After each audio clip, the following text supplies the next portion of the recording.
2016ರಲ್ಲಿನ ಒಂದು middle class family ಅಂದ್ರೆ ನೆನಪಿಗೆ ಬರುವುದು ಅಡುಗೆ ಮಾಡ್ತಿರುವಂತಹ ತಾಯಿ, ನ್ಯೂಸ್ ಪೇಪರ್ ಓದ್ತಿರುವಂತಹ ತಂದೆ, ಕ್ಲಾಸ್ ವರ್ಕ್ ಮಾಡ್ತಾ ಮ್ಯಾಥ್ಸ್ ಡೌಟ್ ಕೇಳ್ತಾ ಇರೋ 2 ಮಕ್ಕಳು. ಇವರೆಲ್ಲ ಒಂದೇ ಜಗದಲ್ಲಿ ಮೆಂಟಲಿ, ಫಿಸಿಕಲಿ ಪ್ರೆಸೆಂಟ್ ಇದ್ದಾರೆ. ಕಮ್ಯುನಿಕೇಶನ್ ಇದೆ, ಯಾವುದೇ ಒತ್ತಡ ಇಲ್ಲದೆ ಪರಸ್ಪರ ಮಾತಾಡ್ತಾ ನಗ್ತಾ ಇದ್ದಾರೆ. ಈಗ ಇಮ್ಯಾಜಿನ್ ಮಾಡ್ಕೊಳ್ಳಿ, 2026ರಲ್ಲಿನ ಒಂದು ಮಿಡಲ್ ಕ್ಲಾಸ್ ಫ್ಯಾಮಿಲಿ. ಫೋನಲ್ಲಿ ನ್ಯೂಸ್ ಸ್ಕ್ರೋಲ್ ಮಾಡ್ತಾ ಇರುವಂತಹ ತಂದೆ, OTT ಪ್ಲಾಟ್ಫಾರ್ಮ್ ನಲ್ಲಿ ಟಿವಿ ಶೋ ನೋಡ್ತಾ ಇರೋ ತಾಯಿ, ಇನ್ಸ್ಟಾ ರೀಲ್ಸ್ ನೋಡ್ತಾ ರೂಮ್ ಅಲ್ಲಿರೋ 2 ಮಕ್ಕಳು. 4 ಜನ ಫಿಸಿಕಲಿ ಮಾತ್ರ ಒಂದೇ ಜಗದಲ್ಲಿ ಇದ್ದಾರೆ. ಆದ್ರೆ ಯಾವುದೇ ಕಮ್ಯುನಿಕೇಶನ್ ಇಲ್ಲ, ಕನೆಕ್ಷನ್ ಇಲ್ಲ, ಯಾವುದೇ ರೀತಿಯ ಮಾತಿನ ಶಬ್ದನೂ ಇಲ್ಲ. ಇದಕ್ಕೆ ಮೂಲ ಕಾರಣ ಸ್ಕ್ರೀನ್ ಅಡಿಕ್ಷನ್. ದಿನಕ್ಕೆ ಕೇವಲ 4 ಗಂಟೆ ಫೋನ್ ಯೂಸ್ ಮಾಡ್ತಾ ಇದ್ದೀರಾ ಅಂತ ಅನ್ಕೊಂಡ್ರು ನೀವು ವರ್ಷಕ್ಕೆ 2 ತಿಂಗಳು ಸುಮ್ನೆ ವೇಸ್ಟ್ ಮಾಡಿದೀರಾ ಅಂತಾನೆ ಲೆಕ್ಕ. ಇಲ್ಲಿ ನಾವು ಹೇಳ್ತಾ ಇರೋದು 4 ಗಂಟೆಯ ಲೆಕ್ಕಾಚಾರ ಅಷ್ಟೇ. ಸೆಟ್ಟಿಂಗ್ಸ್ಗೆ ಹೋಗಿ ನಿಮ್ಮ ಸ್ಕ್ರೀನ್ ಟೈಮ್ ಚೆಕ್ ಮಾಡ್ಕೊಳ್ಳಿ. ಇದಕ್ಕೂ ಹೆಚ್ಚು ಬಳಸಿದ್ರೆ ಇನ್ನು 3 ರಿಂದ 4 ತಿಂಗಳು ಫೋನ್ ನೋಡ್ತಾನೆ ಕಳೀತಿದ್ದೀರಾ ಅಂತ ಅರ್ಥ. 2 ರಿಂದ 5 ವರ್ಷದ ಮಕ್ಕಳಿಗೆ ಹೇಗಾದ್ರೂ ಊಟ ಮಾಡಿದ್ರೆ ಸಾಕಪ್ಪ ಅಂತ ಫೋನ್ ಕೊಟ್ಟು ಊಟ ಮಾಡಿಸೋದೇ ರೂಢಿಯಾಗಿ ಫೋನ್ ಇಲ್ದೆ ಊಟನೇ ಮಾಡಲ್ಲ ಅಂತ ಹಠ ಮಾಡೋ ಹಂತಕ್ಕೆ ಹೋಗಿದೆ.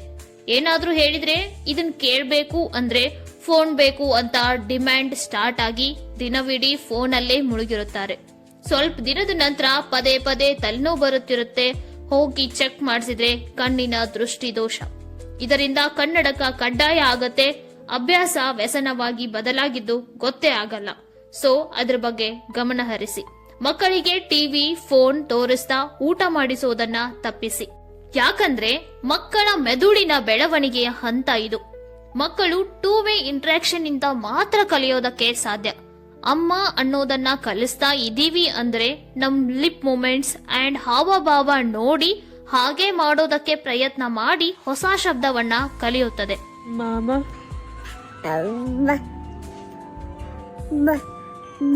You're trying, I see you. Mama. Ma. ಇದು ಮಕ್ಕಳು ನೋಡೋ ಕಾರ್ಟೂನ್ ಇಂದಾಗಲಿ ಅಥವಾ ಟಿವಿ ಶೋ ಇಂದಾಗಲಿ ಫೋನ್ ಸ್ಕ್ರೀನ್ ಇಂದಾಗಲಿ ಸಾಧ್ಯ ಇಲ್ಲ. ಕಾರಣ ಅದು 1 ವೇ ಇಂಟ್ರಾಕ್ಷನ್. ಯಾಕಂದ್ರೆ ನೋಡ್ತಾ ಇರ್ತೀವಿ, ಆದ್ರೆ ನಮ್ ಕಡೆಯಿಂದ ಯಾವುದೇ ರಿಯಾಕ್ಷನ್ನೇ ಇರೋದಿಲ್ಲ. ಇಂದು ಸ್ಕ್ರೀನ್ ಟೈಮ್ ಹೆಚ್ಚಾಗಿರೋದ್ರಿಂದ ಎಷ್ಟೋ ಜನ ಮಯೋಫಿಯಾವನ್ನ ಫೇಸ್ ಮಾಡ್ತಾ ಇದ್ದಾರೆ. ಮಯೋಫಿಯಾ ಅಂದ್ರೆ ದೂರದ ವಸ್ತುಗಳು ಬ್ಲರ್ ಆಗಿ ಕಾಣಿಸೋದು.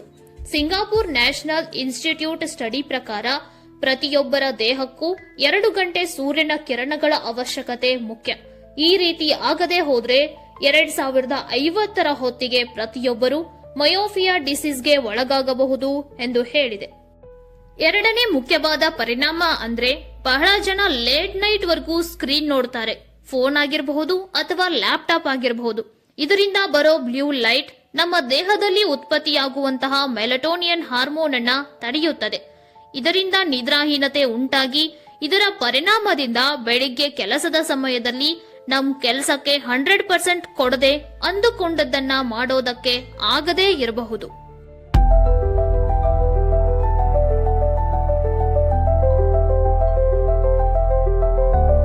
ನೋಡೋದಕ್ಕೆ ಭಯ ಅನಿಸೋ ಈ ವಿಡಿಯೋ ಇಂದು ಎಷ್ಟೋ ಜನರು ಇದನ್ನ ಅನುಭವಿಸ್ತಾ ಇದ್ದಾರೆ. ನಿದ್ರೆಯ ಕೊರತೆಯು ದೀರ್ಘಕಾಲದವರೆಗೆ ಮುಂದುವರೆದರೆ ಅದು ಮಾನಸಿಕ ಒತ್ತಡ ಮತ್ತು ಹೃದಯದ ಆರೋಗ್ಯದ ಮೇಲೆ ಪರಿಣಾಮ ಬೀರುತ್ತದೆ. ಕಂಪ್ಯಾರಿಟಿವ್. ಸೋಷಿಯಲ್ ಮೀಡಿಯಾದಲ್ಲಿ ನಾವು ಎಷ್ಟೋ ಜನರ ಲಾಗ್ ಮಾಡೋದನ್ನ ನೋಡ್ತೀವಿ. ಯಾರೇ ಆಗ್ಲಿ ಅವ್ರ ಬಣ್ಣದ ಲೋಕವನ್ನ ಮಾತ್ರ ಹಂಚಿಕೊಳ್ಳೋಕೆ ಇಷ್ಟಪಡ್ತಾರೆ. ಮೋಸ್ಟ್ ಆಫ್ ದ ಟೈಮ್ ನಾವು ಅದನ್ನ ನೋಡಿ ನಾವು ಹೀಗಿಲ್ಲ, ಹಾಗಿದ್ರೆ ಎಷ್ಟು ಹ್ಯಾಪಿ ಇರ್ತಿದ್ವಿ, ಈ ತರ ಕಂಪ್ಯಾರಿಟಿವ್ ಪ್ರಾರಂಭ ಆಗುತ್ತೆ. ಅಷ್ಟೇ ಅಲ್ಲದೆ ನಾವು ಎಷ್ಟು ಗಾಸಿಪ್ ಬಗ್ಗೆ, ಯಾವುದೇ ದುರಂತದ ಬಗ್ಗೆ ಎಷ್ಟು ಕಡಿಮೆ ತಿಳಿದುಕೊಳ್ತೇವೋ ಅಷ್ಟು ನೆಮ್ಮದಿ. ಅನಾವಶ್ಯಕವಾಗಿ ಸಿಕ್ಕ ವಿಡಿಯೋ ನೋಡೋದ್ರಿಂದ ಯಾವುದೇ ಲಾಭ ಇಲ್ಲ. ಇನ್ನೊಂದು ಮುಖ್ಯವಾದ ಪಾಯಿಂಟ್ ಅಂದ್ರೆ ಮೆಂಟಲ್ ಡೆವಲಪ್ಮೆಂಟ್. ಸ್ಕ್ರೀನ್ ಟೈಮ್ ಮತ್ತು ಮೆಂಟಲ್ ಡೆವಲಪ್ಮೆಂಟ್ ನೇರ ಸಂಬಂಧ ಇದೆ. ಮೆದುಳಿನ ಬೆಳವಣಿಗೆ ಹಂತದಲ್ಲಿ ಮಕ್ಕಳಿಗೆ ಮೊಬೈಲ್ ಬದಲಿಗೆ ದೈಹಿಕ ಆಟಗಳು ಮತ್ತು ಸೃಜನಾತ್ಮಕ ಚಟುವಟಿಕೆಗಳ ಅಗತ್ಯ ಇದೆ. ಮೊಬೈಲ್ ಸಿಗದೇ ಇದ್ದಾಗ ಸಿಟ್ಟಾಗುವುದು ಅಥವಾ ಹಠ ಮಾಡುವುದು ಅವರ ಮಾನಸಿಕ ಸಮತೋಲನ ತಪ್ಪುತ್ತದೆ. ಸೋಷಿಯಲ್ ಮೀಡಿಯಾ ನೋಡ್ತಾ ಇದ್ವಿ ಅಂದ್ರೆ ಸೆಕೆಂಡ್ಗೂ ಸ್ಕ್ರೀನ್ ಚೇಂಜ್ ಆಗ್ತಾನೇ ಇರುತ್ತೆ. ರಿಯಲ್ ಲೈಫ್ ಬಗ್ಗೆ ಅರಿವೇ ಇರಲ್ಲ, ಕಂಪ್ಲೀಟ್ ಫೋನ್ ನಲ್ಲೇ ಮಗ್ನರಾಗಿರುತ್ತೇವೆ. ಈ ವಿಡಿಯೋದಲ್ಲಿ ತಾಯಿ ಏನೋ ಪ್ರಾಬ್ಲಮ್ ಆಗಿದೆ ಅನ್ನೋ ತರ ಟಿವಿ ನೋಡ್ತಾ ಕುಳಿತಿರೋ ಮಕ್ಕಳ ಮುಂದೆ ಆಕ್ಟ್ ಮಾಡ್ತಾರೆ. ಅದರಲ್ಲಿ ಒಬ್ಬ ಮಾತ್ರ ತಾಯಿ ನೀರ್ ತಂದು ಕೊಡ್ತಾನೆ, ಉಳಿದವರಿಗೆ ಅದ್ರ ಬಗ್ಗೆ ಅರಿವೇ ಇಲ್ಲ. ಇದಕ್ಕೆ ಕಾರಣ ಸ್ಕ್ರೀನ್ ಅಡಿಕ್ಷನ್. ಕಾರಣ ಇಲ್ಲದೆ ಮನಸ್ಸಿಗೆ ಬೇಜಾರಾಗೋದು, ಯಾವುದೇ ಕೆಲಸ ಮಾಡ್ಬೇಕಂದ್ರೂ ಆಸಕ್ತಿ ಇಲ್ಲದಂತೆ ಆಗೋದು, ಖುಷಿ ಇಲ್ಲದಂತೆ, ಇದಕ್ಕೆಲ್ಲ ಕಾರಣ mental health. Instagram, Facebook, WhatsApp ಇವೆಲ್ಲ social media platforms. Psychologist, social media experts, scientist ನಿಮ್ಮನ್ನ ಹೇಗೆ ಆ ಪರ್ಟಿಕ್ಯುಲರ್ ಆಪ್ ನಲ್ಲಿ ಹಿಡಿದಿಟ್ಟುಕೊಳ್ಬೇಕು ಅಂತ ಸಾಕಷ್ಟು ರಿಸರ್ಚ್ ಮಾಡಿ ಡಿಸೈನ್ ಮಾಡಿರುತ್ತಾರೆ.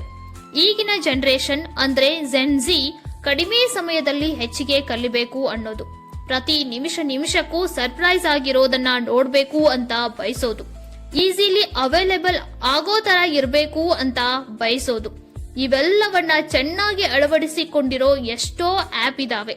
ಎಕ್ಸಾಂಪಲ್ ಇನ್ಸ್ಟಾಗ್ರಾಮ್ ಅಲ್ಲಿ ನಿಮಿಷಕ್ಕೊಂದರಂತೆ ವಿಡಿಯೋ ಸ್ಕ್ರೋಲ್ ಮಾಡ್ತಾನೇ ಇರ್ತೀವಿ. ಎಲ್ಲ ಬೇರೆ ಬೇರೆ ಟಾಪಿಕ್ ರಿಲೇಟೆಡ್. ಕಾಮಿಡಿ ವಿಡಿಯೋ ನೋಡ್ತಾ ಇದೀವಿ ಅಂದ್ರೆ next political related video suggest ಮಾಡುತ್ತೆ. ನಂತರ ಬರ್ತ್ಡೇ, ಆಮೇಲೆ ಸ್ಪಿರಿಚುವಲ್, ಆಮೇಲೆ ಮ್ಯಾರೇಜ್, ಹೀಗೆ ಚೇಂಜ್ ಆಗ್ತಾನೇ ಇರುತ್ತೆ. ಹೀಗೆ ಆಗೋದ್ರಿಂದ ಮೆಂಟಲಿ ಸ್ಟ್ರೇನ್ ಆಗ್ತೀವಿ. ಯಾಕಂದ್ರೆ ನಮ್ಮ ಮೆದುಳಿನಲ್ಲಿ short term memory, long term memory ಅಂತ ಇದೆ.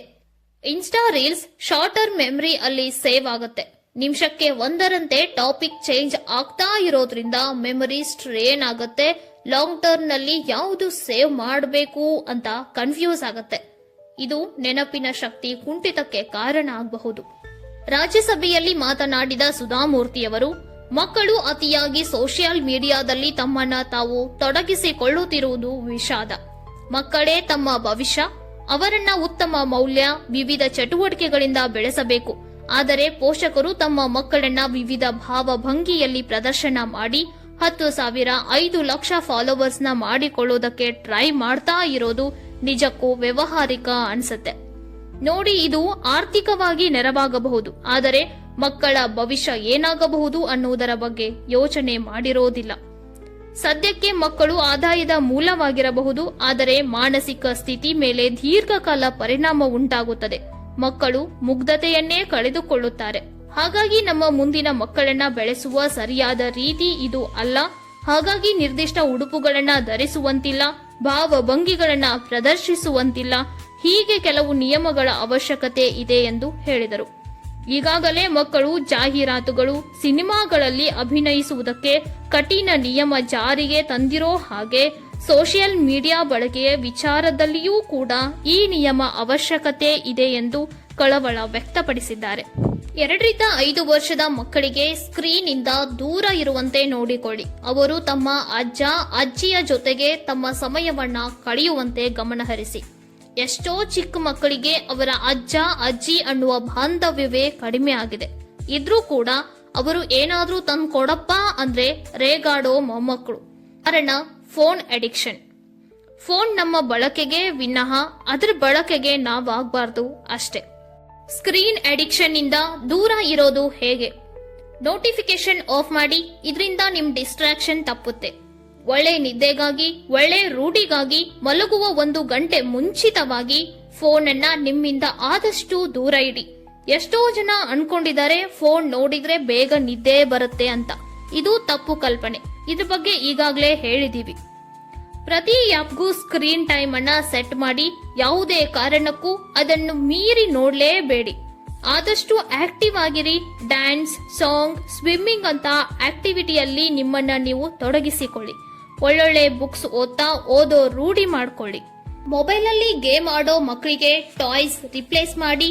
ಲೂಡೋ ವಿತ್ ಬೋರ್ಡ್, ಹೀಗೆ ಪಾಸಿಬಿಲಿಟಿ ಎಂಡ್ಲೆಸ್. ತುಂಬಾ ಇಂಪಾರ್ಟೆಂಟ್ ವಿಷಯ ಏನಂದ್ರೆ ಸ್ಕ್ರೀನ್ ಫ್ರೀ ಝೋನ್ ಅನ್ನ ನಿಗದಿ ಮಾಡಿ.